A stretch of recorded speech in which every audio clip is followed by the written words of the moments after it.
sali bana poto bana Luanda Turquie Dubaï partout bozali pourquoi pas na bosani boss nanga donc auto benga déjà bienvenue à Tomé à Dépris États-Unis hein bambote belé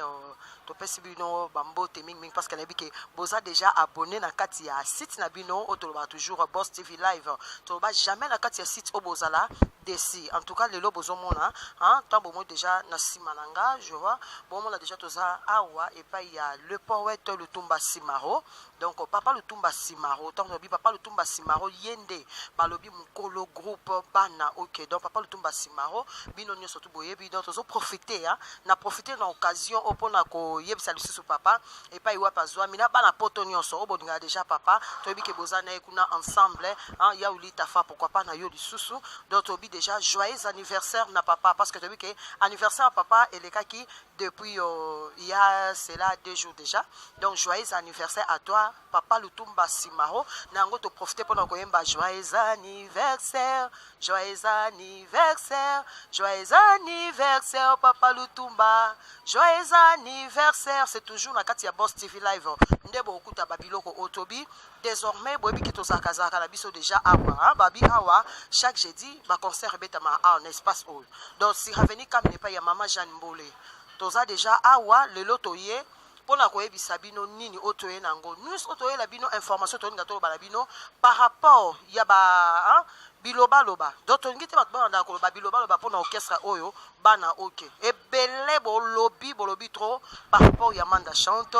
pourquoi batia manda chante président non to expliquer bino ce qui le manda chante à président pour azana bongo yango ba pesa orchestre oyo yo o ngaro tia na kati ya site na yo bo landa biso botsaka pona ba commentaire moi mike ba titre wana botsaka wana pona loba n'importe quoi to ça no ba n'importe quoi ezala raté donc awa babi vieille moko le poète Lutumba Simaro babi l'icône de la musique congolaise donc tonga nzimba ka zuma nda chanta te asa président ya orchestre bana OK auta mus orchestre ona ndenge sengeli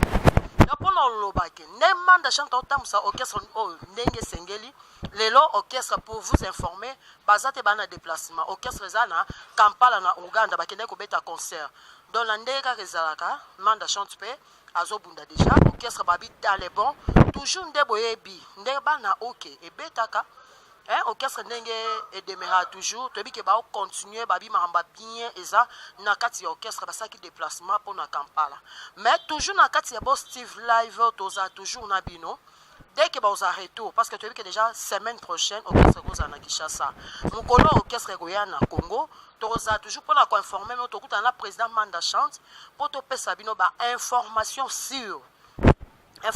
to pesa bino eza par rapport au orchestre tokuta na manda chante tokuta appela ba musicien o ba pembeni ba Deborah Toya chanteuse o ayemba bien donc Deborah Toya to bien depuis babe azaka na sakana nango orchestre za bana basi ando ya sakana nango Deborah Toya be ba ebiete Deborah Toya a évolué pe pembeni ya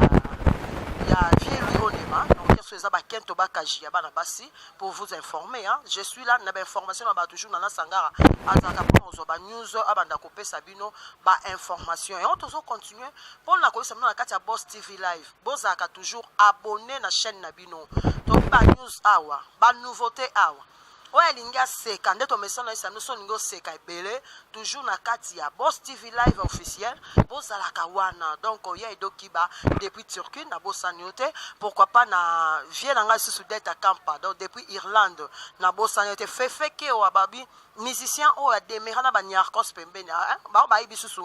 actualité na été babi fefe ke o azana Irlande mais fefe ke o pe na depuis Irlande a obisa déjà album na ki mon main so mais depuis na kati ya Boss TV live tout ça toujours ba information borozwa pe ndeka ndeko ba musika hein vient dans la peso bambo tebeza qui na cadre ya actualité na news kaka na kati ya Boss TV live par rapport ya ba news ya musique ma orchestre bana OK ya papa Lutumba Simaro ezo continuer na ndenge ya bien toujours babi ba ya Patrick Mangasa hein babi ba vie Patrick Mangasa depuis babanda papa Lutumba Simaro depuis a soutenir ka orchestre babi ya Patrick Mangasa bambote belé pe pa yozali donc to bosante boza e belé o bozolanda biso na kati ya Boss TV live babi ba ya Patrick Mangasa to batie poids babi orchestre te sali boye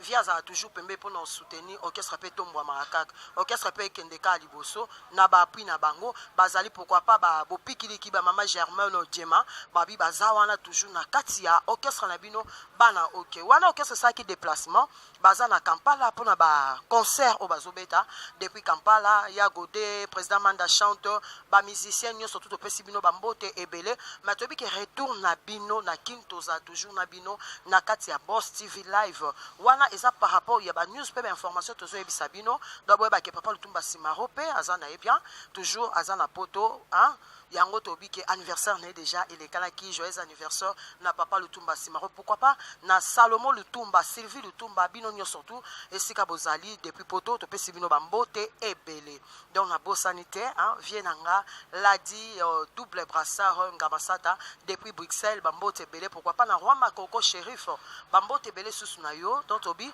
ba news ezali maître Zela retour ya Manda chante bino ba o déjà boza abonné na kati ya Boss TV live dès que président Manda chante à Rosala awa to pesa bino ba information peut-être monsieur za la modification ya programme par rapport au orchestre tozo zelande bango baza mieux placé ya opesa biso ba news ebele donc c'était juste ça otonga toloba na cadre il y a orchestre bana OK donc babi désormais en za batun susu ba le kana pour opesa ba information il y a le kuta mais boye ba ke nana sangara zaka attaché de presse ya vie hein depuis donc so boye information bengi wili ta fa retourner a oye bisayo so pour boye retourner Godé oye so to boye retourner président Manda ba oye biso ke nana sangara zaka pour opesa information ya orchestre o ya papa Lutumba Simaro donc kata moi na biboza déjà abonné na kata Boss TV live toujours à bondo zo ba news pourquoi pas na ba concert donc so ba yé toza déjà awa jour ba obeta premier concert tozo pe image en exclusivité tobi to tiela bino na kati ya Boss TV live kata moi na pesi bino bambote ba merci belé pourquoi pas à mon boss bienvenue à Tomé à depuis États-Unis tobi ke ba information na bino e ko banda ko leka pe e ko banda ko koma donc tosuki awa pona information ya papa Lutumba Simaro pona information news ezali ya orchestre bana OK des poètes Lutumba Simaro l'icône de la musique congolaise kata moi je dis déjà merci na Patrick Mangasa babi ya tikala le seul vieux oazo soutenir la bopiki ki ba soutenir kaka orchestre pour kende liboso babi ata et qui déséquilibre mais bon bazakara toujours wana donc merci aussi na réalisateur nanga donc réalisateur nanga Gassi Iloulé nabi merci déjà na ye pour ça qui toko oyazo sakata moi je vous dis bye bye on se retrouve prochainement les mardis vous allez retrouver Ibrator Bouzi donc le lundi déjà on a des retours pour babi orchestre Seyaki mais Ibrator atikaki à partir à Luanda mardi déjà hein na cadre ya actualité au topé ça na souka Ibrator Bouzi azo a déjà des retours na kati ya République démocratique du Congo à partir à lundi mais mardi toko zala mais bon mon akaba image pe ya Ibrator prochainement la semaine oyo ezo banda kata moi je vous dis bye bye on se retrouve la semaine prochaine sur votre chaîne Boss TV live bye.